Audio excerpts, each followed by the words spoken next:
আসলে বাঘের জিহ্বা এতটাই রুক্ষ বা অমসৃণ হয় যে তারা খুব সহজেই যে কোনো হাড়ে লেগে থাকা মাংস চেটে তুলে আনতে পারে। বাঘের জিহ্বায় ধারালো আর ছোট ছোট কাটার মতো তন্ত্রী থাকে, যেগুলোকে বলা হয় প্যাপিলা। শুধু জিহ্বার অগ্রভাগে নয়, বাঘের পুরো জিভ জুড়েই এই ক্ষুদ্রাকার শক্ত আর হুকের মতো প্যাপিলাগুলো থাকে। বাঘের জিহ্বা প্রায় 7 থেকে 9 ইঞ্চি মতো লম্বা হয়। তাতে থাকা প্যাপিলার কারণেই মনে হয় পুরো জিহ্বাটাই যেন লোমশ। এই প্যাপিলাগুলো বাঘের জিহ্বাকে এতটাই কর্কশ করে যে যদি একটা বাঘ কয়েকবার কোনো মানুষের চামড়া চেটে দেয় তাহলে সে চামড়া ছিলে রক্ত বের হয়ে যাবে। এগুলো বাঘকে তার শিকারের মাংস ছিঁড়তে আর শিকারের শরীরে পালক থেকে থাকলে সেগুলো তুলে ফেলতেও সাহায্য করে থাকে।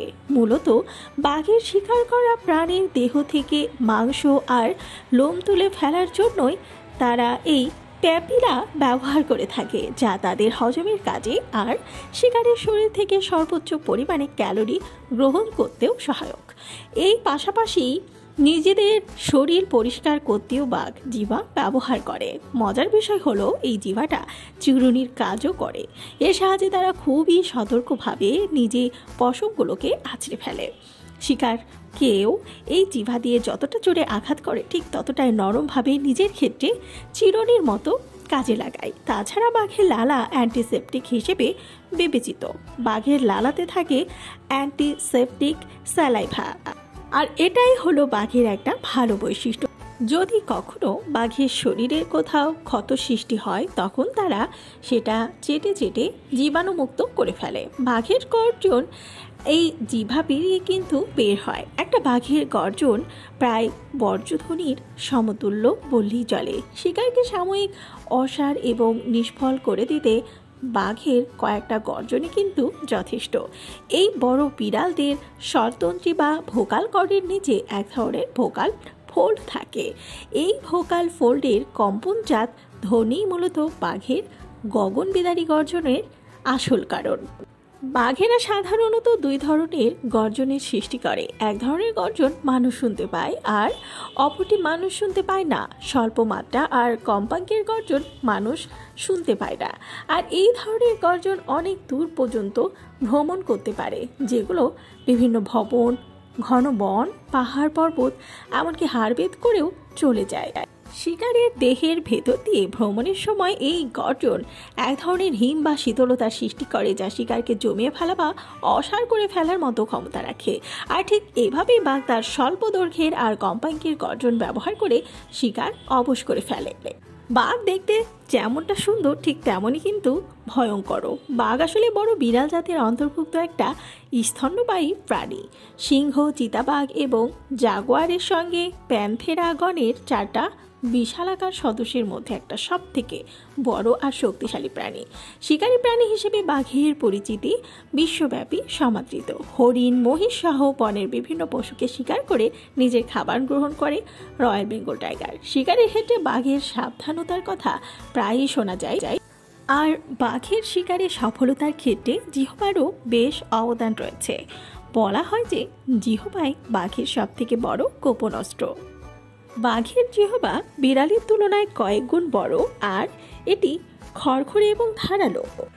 যদি দেখেন বাঘ জিহ্বা দিয়ে নিজেকে পরিষ্কার করছে, তার মানে এই নয় যে সে পরিচ্ছন্ন থাকতে পছন্দ করে।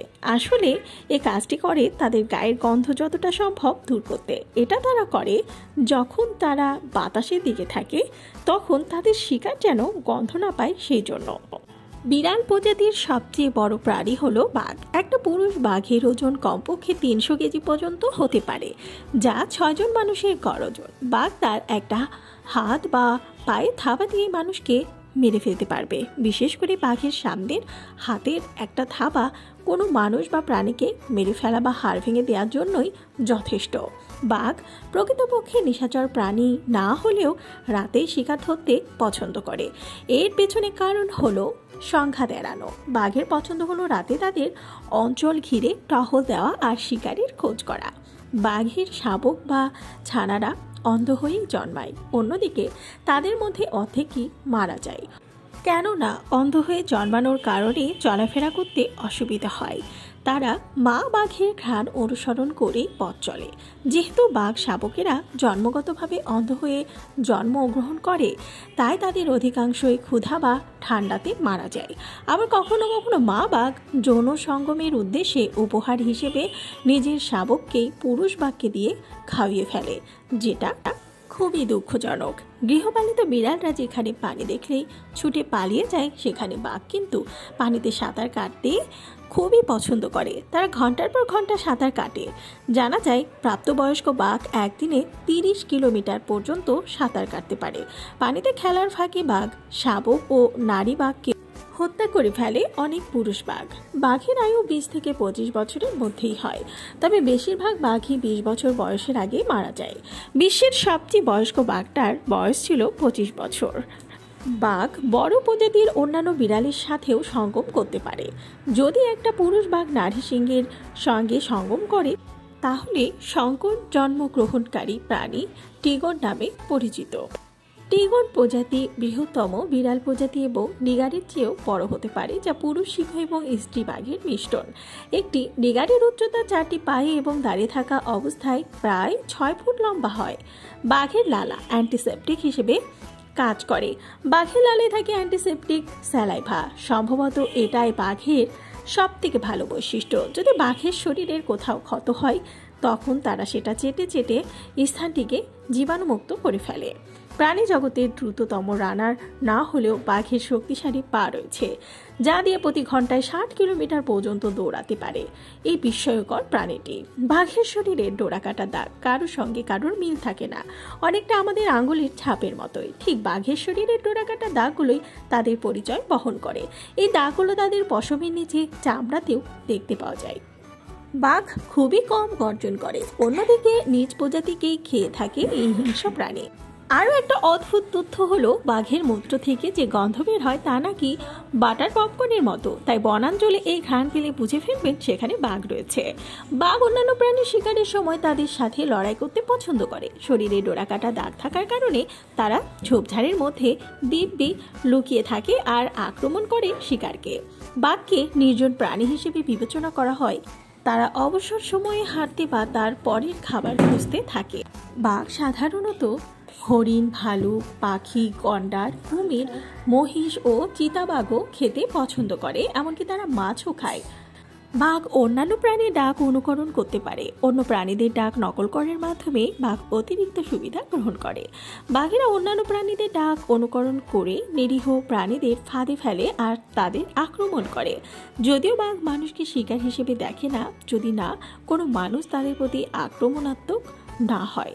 যদি কখনো বাঘের সম্মুখে পড়ে যান, তবে অবশ্যই সামনে পা বাড়াবেন না, বরং পিছনে পা দিয়ে হেঁটে যাবেন। চিতাবাঘ গর্জন করতে অক্ষম, কেননা তাদের শারীরিক অভিযোজনের অভাব রয়েছে, যা অন্যান্য বড় বিড়াল যেমন সিংহ, বাঘ এবং চিতাবাঘকে গভীর অনুরণিত গর্জন করতে দেয়। গর্জন করার ক্ষমতা বিশেষায়িত ল্যারিঞ্জিয়াল এবং হাইড হাড়ের উপর নির্ভরশীল, যা কম ফ্রিকোয়েন্সিতে ভোকাল কর্ডগুলিকে কম্পিত হতে দেয়। চিতার একটা সরু স্বরযন্ত্র এবং একটি নমনীয় হাড় আছে, যা তাদের বিভিন্ন ধরনের শব্দ উৎপন্ন করতে সক্ষম করে, যার মধ্যে কিচিরমিচির, গর্জন এবং পুল, কিন্তু সম্পূর্ণ গর্জন নয়।